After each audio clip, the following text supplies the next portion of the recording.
Heroine కంటే లైలానే బాగుంది. ఈ వ్యాలంటైన్స్ డేకి మేబీ వాళ్ళ గర్ల్ ఫ్రెండ్స్ని వదిలేసి అందరు లైలాని లవ్ చేస్తారేమో, అంత బాగుంది. అండ్ తన మేకప్ కాస్ట్యూమ్స్ ఎవ్రీథింగ్, అసలు ప్రతి చిన్న డీటెయిలింగ్, హెయిర్ స్టైల్ కావచ్చు, కాస్ట్యూమ్స్ కావచ్చు, మేకప్ కావచ్చు, చాలా జాగ్రత్తగా తీసుకున్నారు. అండ్ విశ్వక్సేన్ అనాలనిపించట్లా, లైలాలోనే మేము ఆ క్యారెక్టర్లోనే ఇన్వాల్వ్ అయిపోయాము. చాలా అంటే చాలా బాగా చేశారు.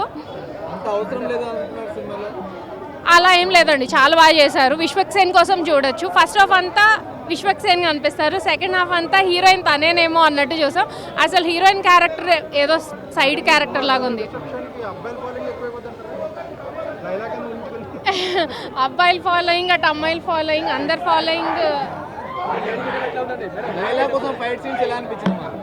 లైలా ఫైట్స్ చాలా బాగున్నాయి.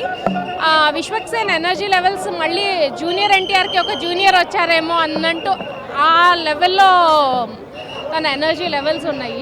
చాలా బాగా చేశారు. సాంగ్ చాలా బాగుంది. ఆ సాంగ్స్ అన్నీ బాగున్నాయి. ఆడియో రిలీజ్ అప్పుడు ఇంత అనిపించలేదు, బట్ సినిమా చూస్తూ ఆ సాంగ్స్ ఉంటే కరెక్ట్గా చాలా బాగా మంచిగా అనిపించింది. అంటే ఫుల్ ఫన్ ఉంటుందండి. థియేటర్లోకి వెళ్ళిన వాళ్ళైతే ఎంజాయ్ చేస్తారు. నాకైతే కామెడీ వైజ్ 4.5 ఇచ్చేయచ్చు. 5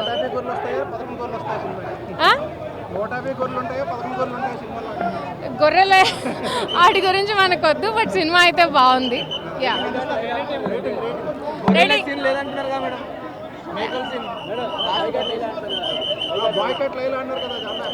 లేదు, రివ్యూ బయటకు వచ్చాక చెప్పే వాళ్ళంతా పాజిటివ్గా చెప్తున్నారు. ఒక్కళ్ళు నెగిటివ్గా చెప్పడానికి లేదు. అక్కడ సినిమా చాలా బాగుంది. సో డెఫినెట్గా వెళ్ళిపోతుంది.